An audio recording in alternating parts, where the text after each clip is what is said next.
أعوذ بالله من الشيطان الرجيم بسم الله الرحمن الرحيم موتر مارګلې د ستر افغان وطن د درنو ټبرو د درنو خونو محترمو ورونو خویندو عزیزانو السلام علیکم. زه یوسف علي د پښتون تاپوز مومنټ برطانیې په نمایندګۍ تاسو ته مخاطب یم. څنګه چې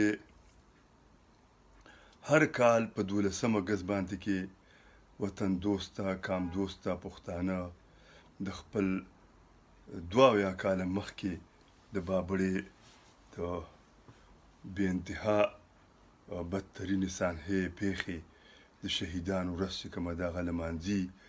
عزیزانو دغه شانته کې زموږ د پښتون تاپوز مومنټ مشر منظور پښتین هم اعلان کړی دی چې تاسو د بابړې ورځ ولمانځئ او دا کوم چې نوي شهیدان مو ورکړي د دوی احتجاجونه او غندنې وکړي. عزیزانو 2 کاله مخکې په بابړه کې چې کومه پیښه شوې ده ډېرو خلکو یې کیسې وکړې. د 2 کال نه مخکې را روان یو موږ دا کیسې اورو، ماشومان شو لوی شو دې عمر ته راورسېدو. عزیزانو دغه شانته کې بیا د هغې نه وروستو په دې لږ وخت کې چې تاسو موږ وینو، موږ خان شهید عبدالصمد خان چکزی رحمت الله علیه په خپل کور کې دننه په خپله کوټه کې دننه شهید کړی شو، بم یې ورپسې وغورځو. داسې که موږ راشو عزیزانو په لنډو کې راشو د خړ کمر پښتنو ورته کې د وزیرستان پښتنو په خړ کمر کې یو پرامن احتجاجي غونډه وه، دغه مظاهره وه او په هغې باندې کې د پنجاب د واکدارانو لخوا د پنجاب رجمنټ آرمي داسې ګولۍ وورولې لکه چې ګډې بېزې په ګټو ولې. دغه شانته کې پرون په چمن کې عزیزانو ورونو دغه شانته کې ارمان لوني پروفیسرو د مور پلار د رونو خویندو د بچیانو د ګټې یو انسانو، خو هغه د هغه په سینه کې د کام او د وطن دردو هغه یې بې ګناه بې خطا شهید کړو. دغه شانته کې زموږ عارف وزیر چې کوم ښکلی ځوانو په خپل کام په خپل وطن باندې مینو د خپل وطن درد یې په زړه کې لره، هغه یې د ورځ رڼا بې ګناه شهید کړو. دغه شانته کې رونو عزیزانو د کوټې وکیلان یې په یو ځای ته راجمع کړل په یو بهانه باندې کې، بیا یې 80 وکیلان چې کریم وي د یو سوسایټۍ هغه یې راله شهیدان کړل. دغه شانته کې عزیزانو د دغه د مور خویندو نیاګانو خپلو مشرانو له سترګې تورې کړې وې او ماشومان ګلونه یې سکول ته ولیږل او د سکول نه ولا په پېښور کې د 1.5 سل ماشومانو کور ته غوښې راړلې. تاسو موږ ټول احتجاجونه کوو. عزیزانو نن پښتون تاپوز مومنټ تاسو یو تحریک جوړ دی چې د پښتون تاپوز مومنټ ټول ځوانان او ګلالۍ ټولې پیغلې د خپل واک خبره کوي، په زړه کې د خپل وطن او د خپل کام درد لري.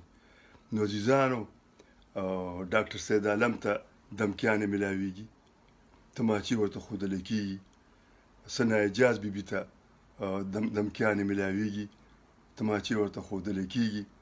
دغه شانته کې په فضل خان ایډوکیټ باندې کې د ورځ رڼا ډزې وشوې په پېښور ښار کې د مخلوق په مخ کې، الله پاک هغې بچ کړو.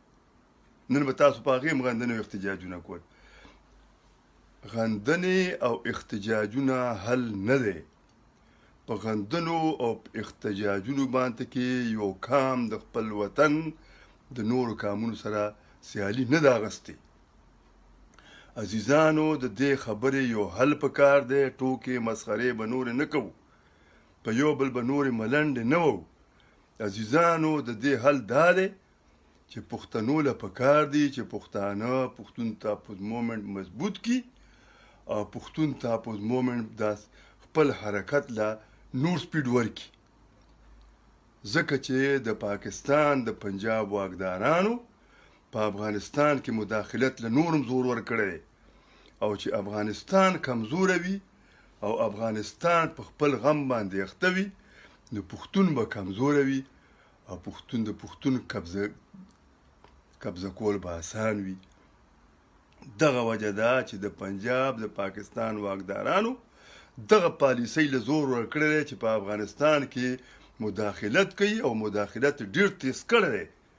عزیزانو په دې سر خلاص کوي چې څو پورې مونږه د له سترګو کې سترګې نه دي ورکړي، مونږ په خپله کې اتفاق نه وي کړی، پښتون تاپوز مومنټ مضبوط شوی نه وي، پښتون تاپوز مومنټ دې مقام ته نه وي رسېدلی چې ده له په سترګو کې سترګې ورکړي او ده ته ووایي چې نور سټاپ.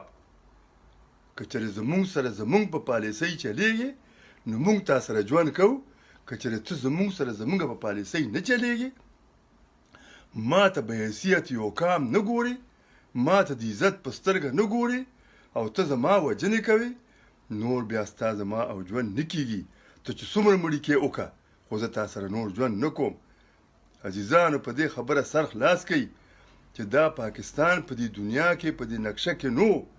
ستاسو په کلي کې ستاسو حجرې وې، ستاسو په کلي کې ستاسو جوماتونه وو، ستاسو زموږ مشرانو په دې دنیا کې د یو سیال قوم په شان ژوند کو، ستاسو زموږ مشرانو په دې دنیا کې د عزت ژوند کو.